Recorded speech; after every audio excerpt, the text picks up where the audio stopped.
안녕하십니까. 네. 접수들 잘 하셨어요? 네. 첫날 하느라 고생하셨죠? 네. 네. 올해 유달리 접수할 때 고생들 하셨어요? 네. 이제 접수도 했고, 이제 공부만 하는 일만 남았죠? 공부만 하시면 돼. 유치권 할 차례입니다. 문제집은 215페이지고요. 요약집은 111페이지인데, 지난주에까지 이제 용익물권으로 봤죠. 지상권, 지역권, 전세권. 한 문제씩 나오니까 크게 스트레스 받지 말고 잘 나오는 지문 위주로만 좀 생각해달라고 그랬습니다. 자, 담보물권은 아주 중요하죠. 유치권, 저당권. 4문제 내지 5문제 나오니까 열심히 하셔야 돼요. 담보물권은 채권자가 가지고 있는 물건이죠. 이 채권을 빌려준 돈을 채무자 또는 제3자, 제3자가 물상보증이라고 부르죠. 그 사람이 제공한 물건을 나중에 환가를 해서 경매해서 자신 채권을 우선 변제받는 이런 물건을 담보물건이라 한다 그랬어요. 그래서 담보물건하고 채권은 뗄래야 뗄 수가 없죠. 담보물건은 목적이 요거 우선 변제받는 게 목적이에요. 그러니까 두 놈은 뗄래야 뗄 수가 없죠. 요거를 담보물건의 통유성 이렇게 부릅니다. 4가지가 있죠. 부중성, 채권이 소멸하면 담보물건도 소멸. 다만 예외가 이제 근저당권이라는 게 하나 있고요. 수반성, 채권이 타인에게 이전되면 담보물건도 이전되는 성질. 불감성, 채권을 전부 돌려받을 때까지 목적물 전체 담보물권의 효력이 미친다. 이게 불가분성이죠. 물상대위, 목적물이 멸실, 훼손, 공용징수되고, 예컨대 공용징수, 강제 수용을 말하죠. 보상금이 나오죠. 그 보상금으로부터 우선 변제받는, 이걸 물상대위 이렇게 부르죠. 보상금으로부터 우선 변제받는 게 물상대니까 우선 변제권이 없는 유치권, 물상대위성이 없다. 이렇게 연결해서 기억하셔야 됩니다. 자, 통일성 4개 확인하신 다음에 유치권 보면 되죠. 뜻, 갑소유 건물을 건축한 건축업자 의리, 공사대금을 받지 못해. 그래서 건물을 유치해. 갑소유 건물을 임차한 의리, 목적물에 필요비 유익비를 주치를 했는데 얘가 비용을 안 돌려줘. 그래서 건물, 목적물을 유치, 이런 걸 유치권이라고 합니다. 타인 물건을 점유하는 자가 그 물건에 관하여 생긴 채권을 변제받을 때까지 그 물건을 유치하는 이런 권리를 유치권이라 한다. 자, 밑에 가면 유치권의 특징이 있죠. 112페이지. 법정 담보물권입니다. 즉 약정을 통해서는 유치권이 성립하지 않는다는 거. 법정 담보물권. 법정 담보물권인데 포기 특약할 수 있다. 포기 특약 유효. 오른쪽 점유는 유치물을 점유하는 건 유치권 성립 요건, 엔드 존속 요건. 따라서 점유를 항시하는 유치권 소멸. 그리고 4가지가 없죠. 우선 변제권 없고, 물상대위 없고, 추구표 없고, 물권적 조건 없고 이렇게 돼요. 아직도 추구표가 뭐예요? 이런 분들 계세요. 몰라도 돼요. 그냥 추구표 없다, 물권적 조건 없다 그러면 돼요. 네. 추구표가 뭐냐? 안 물어봐요. 안 물어봅니다. 자, 중요한 게 유치권 성립 요건이죠. 첫 번째, 타인 물건일 것. 이때 타인은 제3자여도 상관없다. 판례 하나 기억해야 되죠. 수급인, 건축업자, 공사대금을 받지 못하면 건물 유치한다 그랬죠. 근데 수급인의 재료와 노력으로 신축한 건물, 그 수급인이 소유권을 원시치듯. 그러니까 수급인은 자신 소유 건물을 유치할 수는 없다. 제일 중요한 게 결련관계죠. 물건에 관하여 생긴 채권 이렇게 되죠. 그 결련성이죠. 그러니까 결련성이라는 게 있어야 물건에 관하여 생긴 채권이어야 유치권이 인정됩니다. 이때 결련성의 뜻, 암기, 채권이 물건 자체로부터 발생. 또 하나, 이거 이해하지 마시고, 채권과 상대방의 반환 청구권이 동일한 법률관계, 동일한 사실관계로부터 발생한 경우. 요게 결련성이다. 이렇게 말을 합니다. 그거 확인하고, 결련성이 없는 거 외워야 되죠. 자, 거기 결련관계가 존재할 것에 인정의 기억, 니은, 밑줄 그어져 있는 거 확인하시고요. 기억의 두 번째 절, 특히 목적물 하자로 인한 손해배상 청구권. 없는 거 봅니다. 부정. 자, 보증금, 권리금, 부속물 매매대금, 건축 자재대금, 계약명의이탁이 신탁자의 부당이득 반환 청구권. 마지막으로 채무 불이행을 이유로 하는 손해배상 채권. 이거 유치권 된다 안 된다? 안 된다. 안 된다. 안 되는데 예외.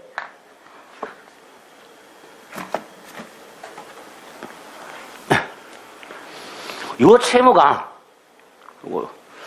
공사대금 채무나 비용상환 채무, 공사대금을 돌려받지 못해서 손해가 생겼다.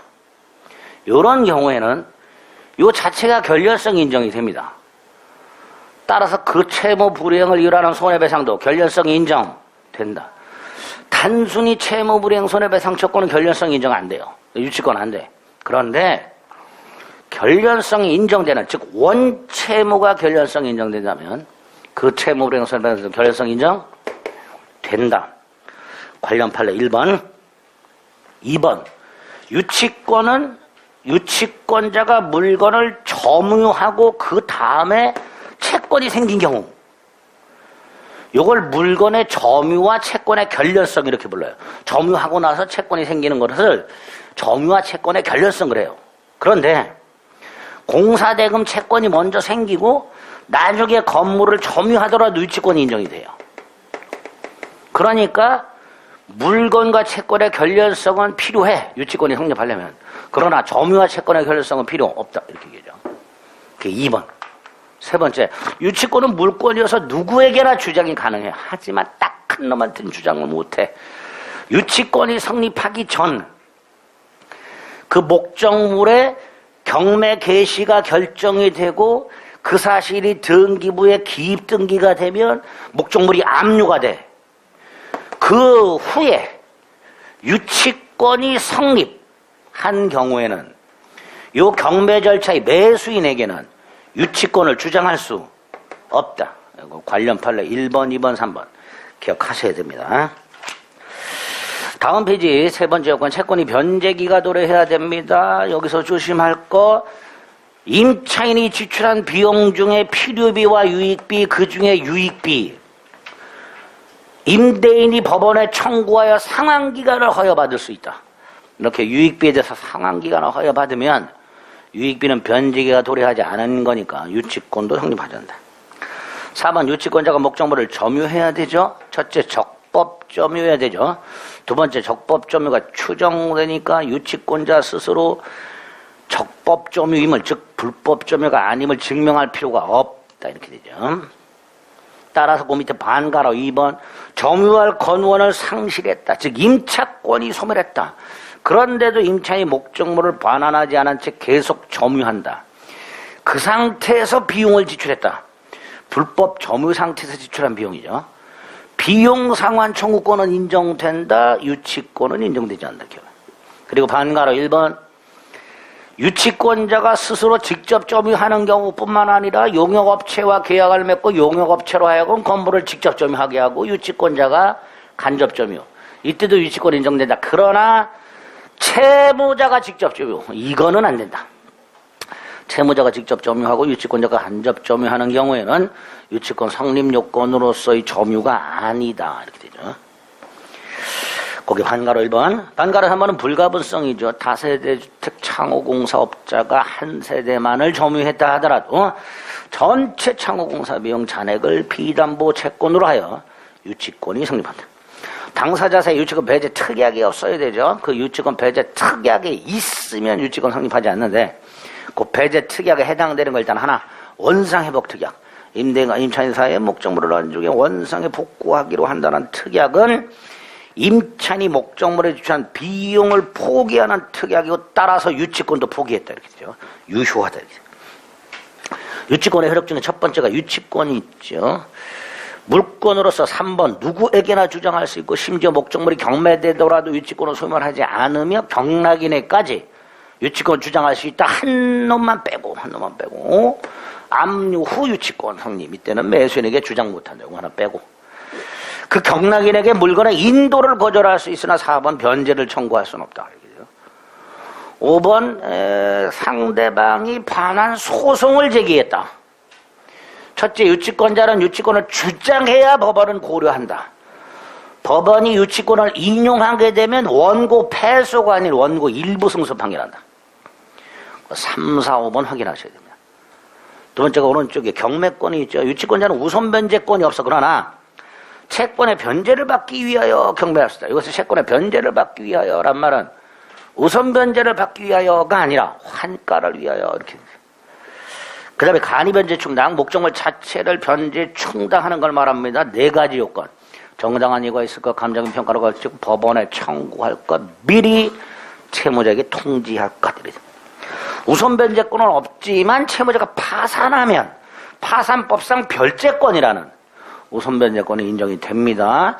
담보물권자만 별도로 우선해서 변제해주는 권리를 별제권이라 합니다. 유치권자에게도 별제권이 인정이 되지요. 2번의 두 번째 줄. 과실수치. 유치권자는요, 채무자의 승낙을 받아서 유치물로 사용되어 담보 제공할 수 있고요. 예를 들어 대여했다, 차임이 나온다, 차임이 과실이다.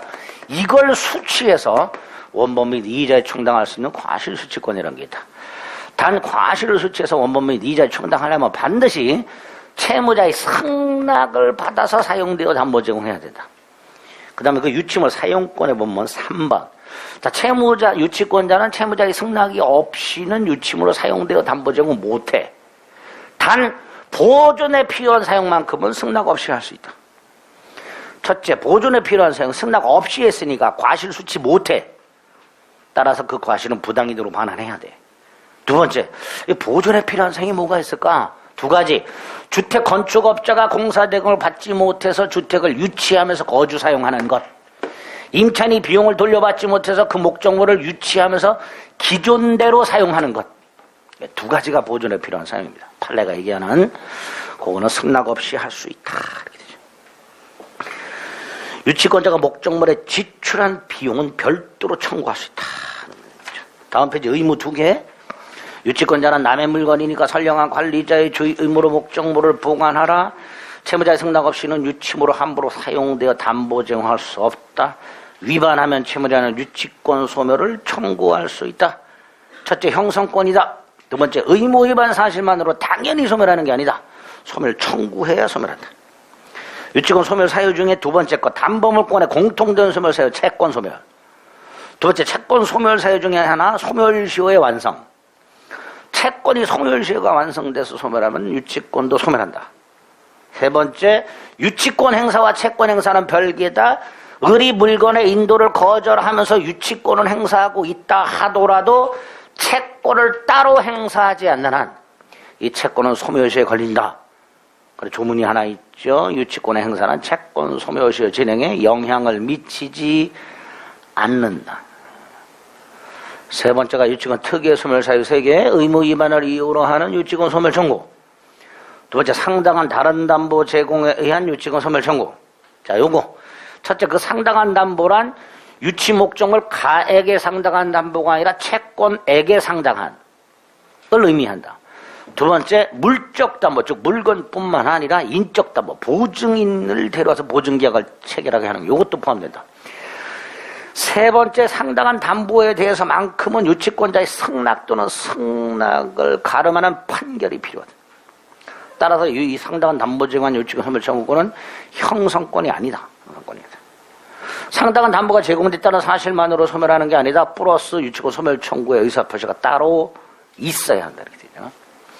마지막으로 점유를 상실하면 유치권을 소멸한다. 단 점유 침탈에 의한 점유 상실의 경우에는 유치물 반환 청구 안 되고 물권적 청구는 안 된다 그랬으니까 점유물 반환 청구할 수 있다.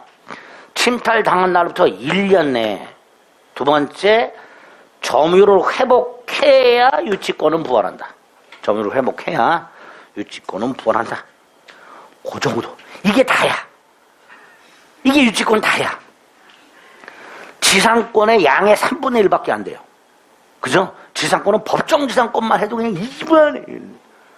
유치권 이게 다야. 근데 2문제가 나와.